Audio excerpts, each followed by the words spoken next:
یوم عاشورہ امام حسین رضی اللہ تعالیٰ عنہ کی یزیدی فوج کے ہاتھوں شہادت کا دن، شہداء کی یاد میں ملک بھر میں جلوس و مجالس۔ کراچی میں 10 محرم الحرام کے نشتر پاٹ میں مجلس کا آغاز ہو چکا ہے، جبکہ مجلس میں شرکت کے لیے شرکاء کی آمد کا سلسلہ بھی جاری ہے۔ مجلس کے اختتام کے بعد مرکزی جلوس نشتر پاٹ سے برآمد ہوگا۔ شبیہ علم تابوت اور ذوالجناح کی زیارت ہوگی، جس میں ملک بھر سے ماتمی دستے شریک ہوں گے۔ ادھر حیدرآباد، ملتان، فیصل آباد، گوجرانوالہ، پشاور اور کوئٹہ میں بھی مرکزی جلوس برآمد ہوں گے۔ جلوسوں کے اختتام پر مجالس شام غریبہ منعقد ہوں گی۔ امام عالی مقام ان کے عزیزوں اور ساتھیوں کی شہادت کے بعد نبی صلی اللہ علیہ وآلہ وسلم کے گھرانے کی خواتین پر مظالم بیان ہوں گے۔ لاہور کی نثار حویلی سے برآمدہ جلوس میں ہزاروں عزاداروں نے شرکت کی، جس میں حضرت امام حسین کے بیٹے حضرت علی اکبر کی آخری آذان کا تذکرہ کیا گیا۔ اس کے علاوہ نبی کریم کے گھرانے پر مظالم کے غم میں زنجیروں کا ماتم کیا گیا۔ سی پی او کے مطابق جلوس کے انٹری پوائنٹس پر واک تھرو گیٹس لگائے جائیں گے۔ جلوس کے روٹ کی سرچنگ اور اسویپنگ کی جائے گی۔ جلوس کے روٹ پر گلیوں، سڑکوں اور دیگر راستوں کو سیل کیا جائے گا۔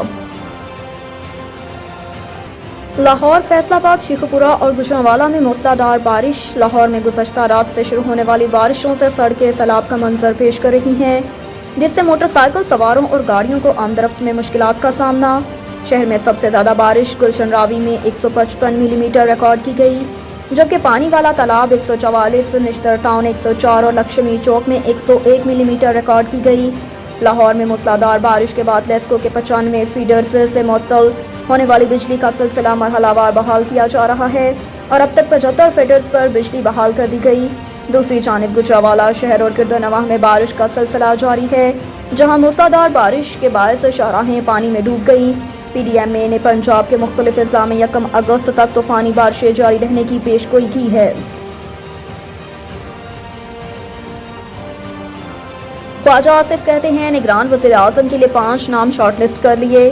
وزیر دفاع خواجہ آصف نے کہا کہ مسلم لیگ نون اور پیپلز پارٹی نے فیصلہ کیا کہ نگران وزیر اعظم کے عہدے کے لیے سیاستدانوں کو منتخب کیا جائے گا، جس کے لیے 5 نام شارٹ لسٹ کر لیے گئے ہیں۔ خواجہ آصف نے بتایا کہ اس سلسلے میں انہیں کل پیشکش نہیں کی گئی۔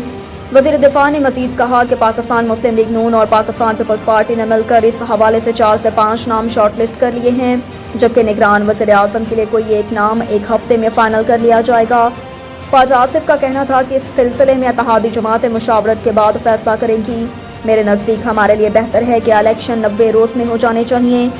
انہوں نے کہا کہ یہ میری ذاتی رائے ہے کہ الیکشن 90 روز میں ہوں۔ میرے خیال سے اسمبلیاں مدت پوری ہونے سے 2 روز قبل تحلیل کر دی جائیں گی۔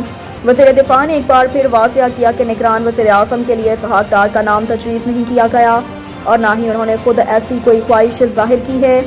اسحاق ڈار نے کسی بھی فارم پر ایسا کوئی ارادہ ظاہر نہیں کیا کہ وہ نگران وزیر اعظم بننے کی خواہش مند ہیں۔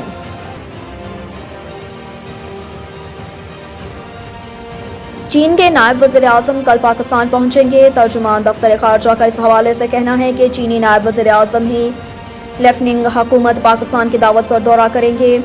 چینی نائب وزیر اعظم کا دورہ پاکستان 30 جولائی سے 1 اگست تک ہوگا۔ ترجمان دفتر خارجہ کے مطابق دورے کے دوران چینی نائب وزیر اعظم سی پیک کے 10 سالہ تقریبات میں حصہ لیں گے۔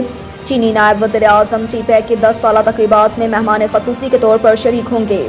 ترجمان دفتر خارجہ کا بتانا ہے کہ چینی نائب وزیر اعظم ہی لیفٹننٹ صدر مملکت اور وزیر اعظم سے ملاقاتیں کریں گے۔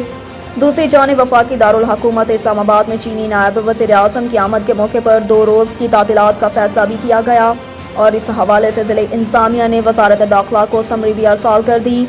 ذرائع کے مطابق ضلع انتظامیہ کا کہنا ہے کہ وفاقی دارالحکومت میں سیکیورٹی کے فل پروف انتظامات کیے جائیں گے۔ وزارت داخلہ کی منظوری کے بعد چھٹی کا نوٹیفکیشن جاری ہوگا۔